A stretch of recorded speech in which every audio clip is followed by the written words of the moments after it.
Hey, it's Drybear. Tower of Fantasy has finally released for us, and if you're like me, you've been playing the crud out of it ever since it came out yesterday. But with any MMO or RPG, there's a lot to take in and there's a lot of knowledge to gain when you first start playing the game. So today I'm gonna go through 9 really solid tips that you need right now to help you jumpstart your grind and your experience in Towers of Fantasy. So let's go. But first, if you have any questions or comments for me, you'll find me live every day on twitch.tv/Drybear. Who knows? I might even be streaming right now. First one I want to talk about is a trick to climb walls without using any stamina.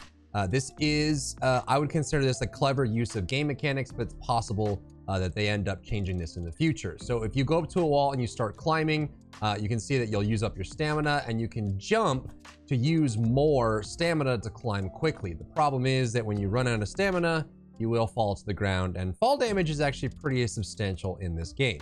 So there is a trick that you can use to climb the wall without using stamina. When you climb up, you have the option to press left control, which will let go of the wall. So if you let go of the wall and then double jump and then grab the wall, let go, double jump, grab the wall, you can just scale up the wall by doing this trick over and over until you get to the top. And I've been using this to get to this. Like I said, this is a clever use of game mechanics, but it's possible this gets changed in the future. But for now, you just have to hit control.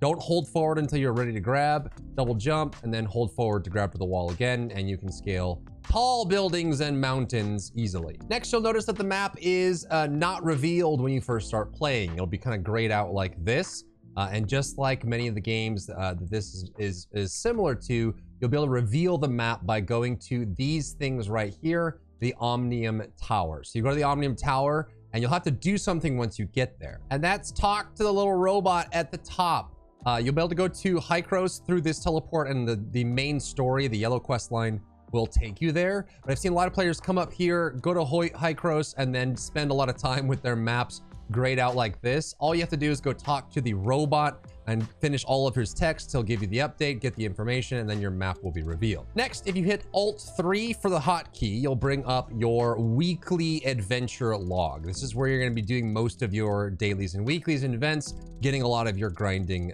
done. The one I want to highlight, though, is under Select. There's going to be these very specific missions that require a resource called Vitality. This is similar to Resin in Genshin Impact, and this regenerates over time. So you never really want to be sitting with maximum Vitality without using it. So go to this Alt-3, go to Select, and you can do these depending on what you need. Right away, you're going to be needing gear, so armor for your combat score. So I recommend doing the joint operations. And what's cool about these is these rotate and give different loot depending on what time of the day, or what day of the week it is, sorry, that give you these loots.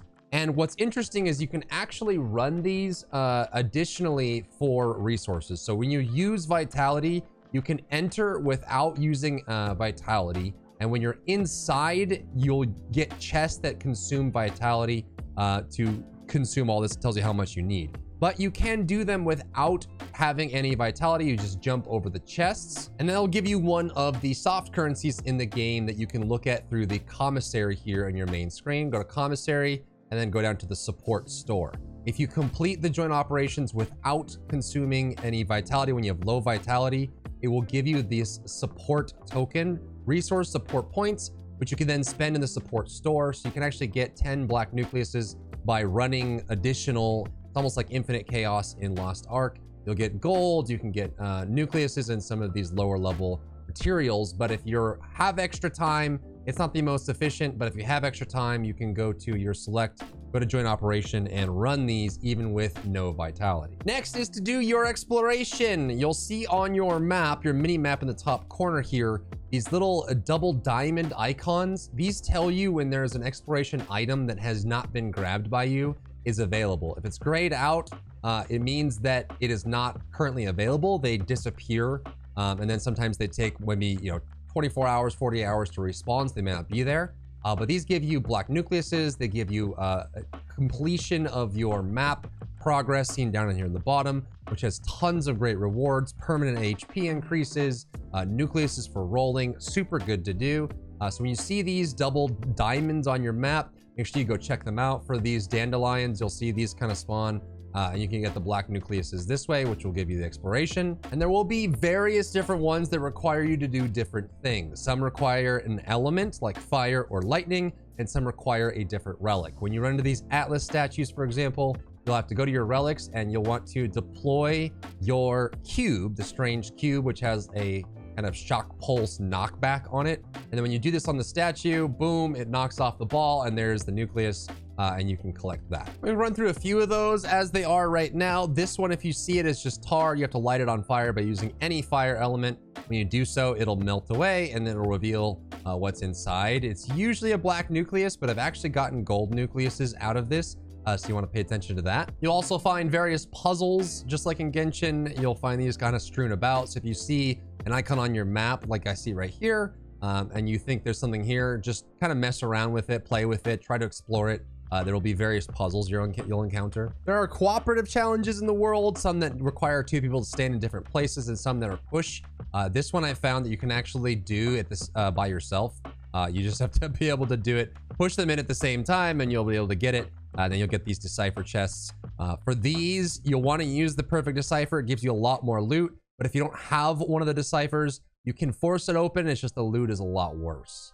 Also, make sure you grab your vistas that you'll find around. This gives you good completion for the journal. Another tip is to use your relics to help you explore the world. This includes your jetpack, which you can feather on the way down. You can also use it if you hold the button. You can aim it in a direction that you need to go. So if you're trying to traverse, you can certainly use that. The cube, as we talked about, is able to knock away things that you need out of your way. Missile barrage can destroy rocks that have a crack in them that can be destroyed. And then you can also use the jet board, which is one of my favorites, to go across water. And one thing to know about the jet board is if you're in the water and you run out of stamina, you will actually start taking damage until you drown. And one of the things about relics that can be a little frustrating at first is they do have cooldowns. When you activate them and then deactivate them, you can see in the bottom right that the jet board is now on a 90-second cooldown. But one thing they don't tell you about the jet board is that if at any point you go into open water, your jet board will reset its cooldown. And this is just to make sure that if you accidentally get knocked off or whatever, you can just reset it. So if you're in the water, you can use it to your advantage. Or if it's on cooldown, you can just run around, drop in the water, reset it, and you're good to go. Next, let's talk about the ruins. These are strewn about the map. They look like this little beacon here, and you can have them at different difficulties, easy, normal, and hard. It tells the resources you'll get for completing them, but these are super important. Not only do they give you progress on your journal, on your wanderer's log, so you'll be claiming all these for each of the chapters. Super good to do, but they also give great loot. So you can go here and go to recommended, and it'll have the ruins that you can currently complete based on your combat score and your level, your adventure level. So you can hit this on Control or Alt 3, and then you can go through the ruins, and then it'll tell you which ones you can do. And then if you have done them, you can just teleport to them. But if you haven't done them yet, you can hit go, and it'll take you, it'll put a marker on your map on where it actually is, and you can go complete it. These are super important, so definitely do your ruin. Another quick tip is to use your weapon sets. There's actually 3 weapon sets you get for free in here. In your weapons, hotkey N. So if you press N, it'll bring up your weapons, and you can click through these. One of the things that's really frustrating, at least for me in Genshin, is having to have the right weapons to do the elements. So when you need fire to burn something, or you need lightning to break something, or whatever, especially when you're traveling around, it's nice to not have your specific elements on a different setup. So if you need to, I have this like secondary setup where I just have the elements that I need to, like, if I need to burn something. So you just press N, you can swap to the weapon set, or maybe you have a dungeon weapon set that has a healing or tanking item on it that you can use for your dungeon. You can quick swap these at any time. Just press N, click to the weapon set and use it. So make sure you use these. They're super nice. Next, let's talk about the perfect dodge, or in this game, it is called the Fantasia. It is a crucial combat system that not only slows time and slows the monsters around you when you pull it off, but it also will give you a free weapon charge that allows you to use it right when you get it. So there's a few ways to do this. Obviously, the number one way is just to dodge an attack right before it hits you. So when you see that and it's in range and it would hit you, all you have to do is hit that perfect dodge. But one tip I'll give to people that are new is utilize these heavy attacks. So when you see this red line appear, it means they're using a heavy attack to attack you. And you can use it to create a perfect dodge. So if all you do is wait for that red one to show up and dodge, and you'll get the Fantasia, the perfect dodge. You'll notice that in the bottom right, as soon as I do this, it activates my weapon charge, so I can use this right away. There is an internal cooldown, so if you just activated it, you won't be able to do it again for a short time. But it's one of the easiest ways to get the perfect dodge is just to wait until you see that red line and then dodge out of the way, and you'll get the Fantasia.